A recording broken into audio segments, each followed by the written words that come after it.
Episode में देखा कि आइस रिवर वैली के लोग लिटिल फेई डॉक्टर को पकड़ना चाहते थे, पर वो उनसे फाइट करते हुए बच रही थी। जिनलान की पावर कमजोर थी, इसीलिए लिटिल फेई डॉक्टर ने उसे वहां से भेज दिया था। जियोयान को लियो फेई से ये फैमिली के बारे में पता चला और वो स्पेशल शिप में बैठकर फील्ड रीजन में आ गया था, पर वहाँ उसे एक पोस्टर से पता चला कि लिटिल फेई डॉक्टर के पीछे आइस रिवर वैली क्यों पड़े हुए हैं। जिनलान अपने फैमिली के एल्डर से मदद मांग रही थी ताकि वो लिटिल फेई डॉक्टर को बचा ले, पर वो इसके लिए तैयार नहीं थे और वो चाहते थे कि वो काओ फैमिली के काओ डे से शादी कर ले ताकि वो पिल टावर में अपनी एल्डर सीट को होल्ड कर पाए। जिनलान शादी नहीं करना चाहती थी, इसीलिए वहाँ से जाने लगी, पर फोर्थ एल्डर उसे रोक रहा था। जियोयान वहाँ चुका था। फोर्थ एल्डर ने उस पर अटैक किया, पर जियोयान ने उसे आसानी से दूर फेंक दिया था। सेकंड और थर्ड एल्डर ने भी जियोयान पर अटैक करने की कोशिश की, पर हेवनली अर्थ पपेट ने उन्हें घायल कर दिया था और जियोयान जिनलान के साथ वहां से निकल चुका था। फिर अब हम देखते हैं कि जियोयान जिनलान को साथ लेकर आगे बढ़ने लगता है। जिनलान उसे पिछली सारी बातें बताने लगती है। वो कहती है कि वर्महोल से तुम्हारे अलग होने के बाद में लिटिल फेई डॉक्टर और जियन सफलतापूर्वक टेलीपोर्टेशन फॉर्मेशन पर पहुंच चुके थे। उसके बाद हमने तुम्हारी तलाश जारी की और हमें पिल सिटी में आने में कई महीने लग गए थे। लिटिल फेई डॉक्टर जब कुछ बुरे लोगों से फाइट कर रही थी, तब उसकी वाइफुल पॉइजन बॉडी एरप्ट होने लगी। मैंने कभी नहीं सोचा था कि इससे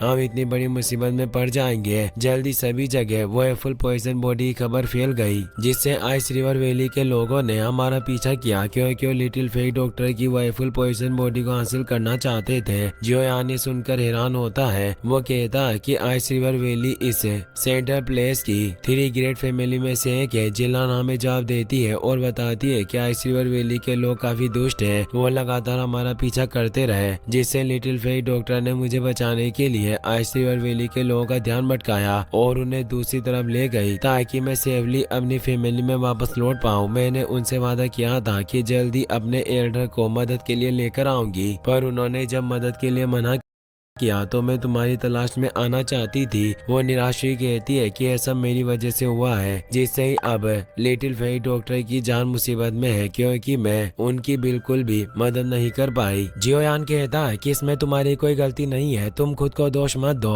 अभी हमें लोअर शेन स्ट्रीम में पहुंचना होगा ताकि मैं लिटिल फेई डॉक्टर की मदद कर पाऊँ। लोअर शेन स्ट्रीम वही जगह थी जहाँ लिटिल फेई डॉक्टर और आइस रिवर वैली के एल्डर के बीच फाइट चल रही थी। जियोयान जिनलान को आकर आशा दिखाने को कहता है, पर तभी उसे जियन का ख्याल आता है। वो पूछता है कि क्या जियन और लिटिल फेई डॉक्टर अभी एक साथ है। जिनलान बताती है कि जब हम इस सेंटर प्लेस में पहुंचे थे, उसके कुछ समय बाद ही जियन अपने घर की तरफ लौट गई थी। उसने हमारे पास एक लेटर छोड़ा था। उसने कहा कि उसे अचानक कुछ फीलिंग्स महसूस हुई थी, जिससे उसे अपने घर वापस जाने की जरूरत थी। जियोयान कहता है कि जियन काफी मिस्टीरियस है। उसकी पहचान अभी तक मैं और जियान एकेडमी के एल्डर भी नहीं जान पाए। उसकी पहचान हमेशा से एक रहस्य रही है, लेकिन मुझे लगता है कि उसके पीछे का बैकग्राउंड काफी ज्यादा स्ट्रॉन्ग होगा और मैं भी नहीं जानता कि उसने घर जाने का कहा मतलब वो कहाँ गई होगी। जियन के बारे में हम बाद में बात करेंगे। अभी हमें लिटिल फेई डॉक्टर के इस मामले कॉल करना होगा और वो जल्दी से आगे बढ़ने लगते हैं। वो दोनों लोअर शेन स्ट्रीम में आ जाते हैं। वहाँ चारों तरफ मिस्ट थी। जियोयान कहता है कि यह जगह काफी ज्यादा भयानक लग रही है। यहाँ चारों तरफ पॉइजन गैस मौजूद है, पर लिटिल फेई डॉक्टर पहले से ही पॉइजन मास्टर है, इसीलिए उसकी एबिलिटी के साथ इस पॉइजन से उसे कोई खतरा नहीं होगा। और ये जगह फिश के लिए वाटर की तरह है, यानी पॉइजन मास्टर के लिए ये जगह एक घर की तरह थी। जिलान बताती है कि पूरे साल इस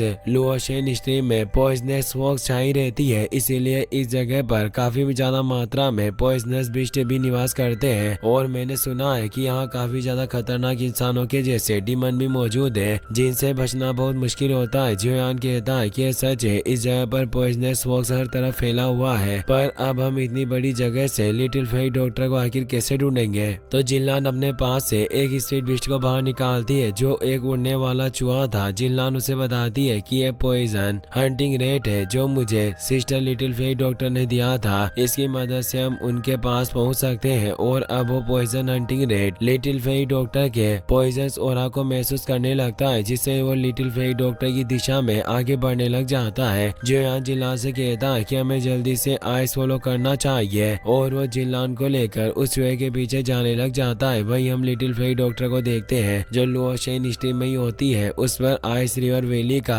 एल्डर बिंग युआन लगातार अटैक कर रहा था और लिटिल फेई डॉक्टर उससे बचते हुए वहां से निकलने की कोशिश कर रही थी। Elder Bing Yuan 6 star fight ancestor होने की वजह से उसे कड़ी टक्कर दे रहा था। वो उस पर लगातार अटैक करता हुआ उसे दूर जाने से रोक रहा था। लिटिल फेई डॉक्टर भी उस पर अटैक करते हुए उससे बच रही थी। बिंग युआन अब अपनी मल्टीपल आई शॉट को क्रिएट कर और उससे लिटिल फेई डॉक्टर पर अटैक करता है। यह देखकर लिटिल फेई डॉक्टर थोड़ा परेशान होती है पर वो अपनी बॉडी को फ्लिप करके उन शॉट से बच जाती है, लेकिन वो शॉट उस पर वापस से अटैक करने लगती है तो अपने हैंड अटैक से उन शॉट को रोकने लगती है। अब एल्डर बिंग युआन खुद एक शॉट लेकर लिटिल फेई डॉक्टर पर स्लैश से अटैक करता है। लिटिल फेई डॉक्टर उससे बच नहीं पाती और दूर चली जाती है। बिंग युआन अब लगातार कई सारे स्लैश से उस पर अटैक करता रहता है पर वो बचती जा रही थी। बिंग युआन अपनी आइस फ्लेम पावर से पावरफुल पाम अटैक करता है। लिटिल फेई डॉक्टर अपनी पूरी पावर से उस अटैक को रोकने लगती है। वो अटैक इतना फियर्स था कि वॉइड में भी उससे क्रैक क्रिएट होने लग गए थे। लिटिल फेई डॉक्टर कमजोर होने के बावजूद भी हार नहीं मान रही थी। यह देखकर बिंग युआन अब चालाकी से अपने आइस ओरा को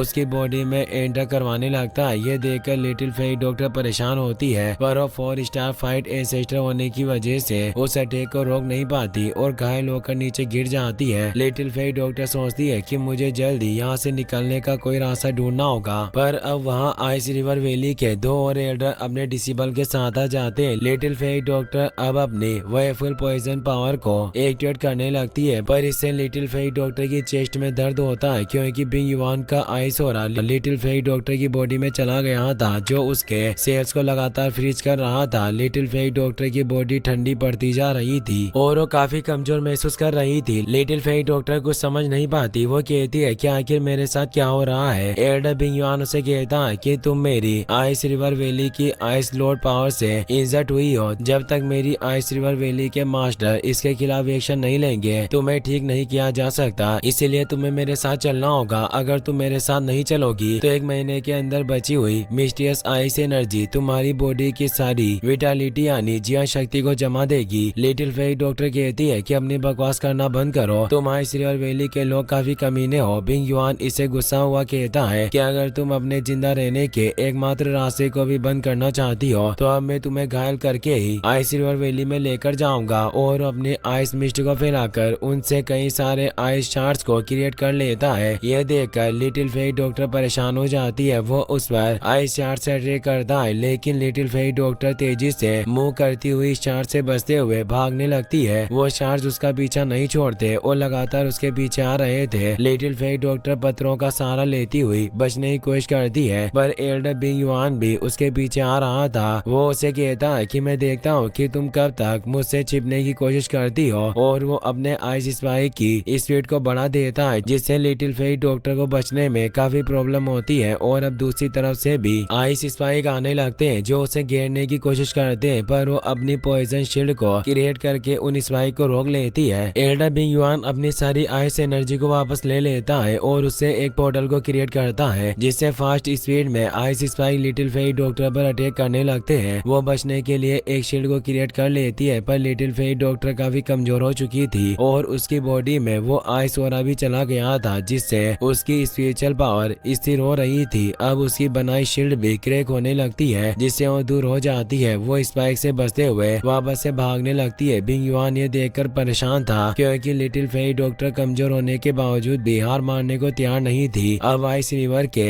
एल्डर बिंग फू अपने साथियों के साथ वहां जाता है। एल्डर बिंग युआन उन्हें कहता है कि तुम सभी लोग मिलकर एक फॉर्मेशन को एक्टिवेट करो ताकि लिटिल फेई डॉक्टर भागने की कोशिश ना कर पाए जिससे मैं इसे हरा पाऊंगा। और वो अपनी शॉट को बाहर निकाल कर अब खुद लिटिल फेई डॉक्टर पर अटैक करने लगता है। लिटिल फेई डॉक्टर भी उसे कड़ी टक्कर दे रही थी। एल्डर बिंग फू कहता है कि आइस रिवर वैली के सभी डिसेबल पीपल, मेरे ऑर्डर को फॉलो करो, हम मिलकर एक आइस फॉर्मेशन को क्रिएट करेंगे। तो सभी फॉर्मेशन के अनुसार अपनी पोजीशन ले लेते हैं। Bing Yuan little Fei doctor से फाइट करता हुआ उसे भागने से रोक रहा था और अब आइस रिवर वैली के स्टूडेंट और एल्डर मिलकर अपनी पावर से बिंग युआन और लिटिल फेई डॉक्टर के चारों तरफ आइस फॉर्मेशन को एक्टिवेट करने लगते हैं। लिटिल फेई डॉक्टर ये देख लेती है, वो जानती थी कि अगर इस फॉर्मेशन में फंस गई तो उसके लिए बाहर निकलना मुश्किल हो जाएगा। इसीलिए वो बिंग युआन से फाइट करने के बजाय उस फॉर्मेशन के बाहर निकलने की कोशिश करती है, पर एल्डर बिंग युआन उस पर अटैक करके उसे रोकने की कोशिश करता है। लिटिल फेई डॉक्टर हार नहीं मानती और बार बार बाहर जाने की कोशिश करती है, पर अब वो आइस फॉर्मेशन पूरा हो जाता है, जिससे अब लिटिल फेई डॉक्टर के पास बाहर जाने का कोई रास्ता नहीं था। एल्डर बिंग युआन हंसते हुए कहता है कि लड़की तुम काफी जिद्दी हो, पर तुम्हारी वाइफुल पॉइजन बॉडी अपनी पीक स्टेज पर नहीं पहुंची है, अन्यथा मुझे डर था कि मैं अकेले तुम्हारा बिल्कुल भी सामना नहीं कर सकता था, पर काफी शर्म की बात है कि तुम काफी कमजोर हो। लिटिल फेई डॉक्टर कहती है कि ओल्ड मैन, अगर तुम मेरी वाइफुल पॉइजन पावर को देखना चाहते हो तो मैं तुम्हारी इस इच्छा को जरूर पूरा करूंगी। और अब वो वाइफुल पॉइजन पावर को एक्टिवेट करने के रिचुअल को करने लग जाती है। यह देखकर एल्डर बिंग युआन उसे रोकने के लिए तेजी से आगे बढ़ने लगता है, पर लिटिल फेई डॉक्टर की बॉडी से पॉइजन और रिलीज हो रहा था। वो लिटिल फेई डॉक्टर से कहता है कि चाहे कुछ भी हो जाए पर मैं तुम्हें वाइफुल पॉइजन बॉडी को एक्टिवेट नहीं करने दूंगा। और वो उस एनर्जी से बचता हुआ लिटिल फेई डॉक्टर के पास पहुंच जाता है और उसे स्वॉर्ड से इंसर्ट करने लगता है, पर अब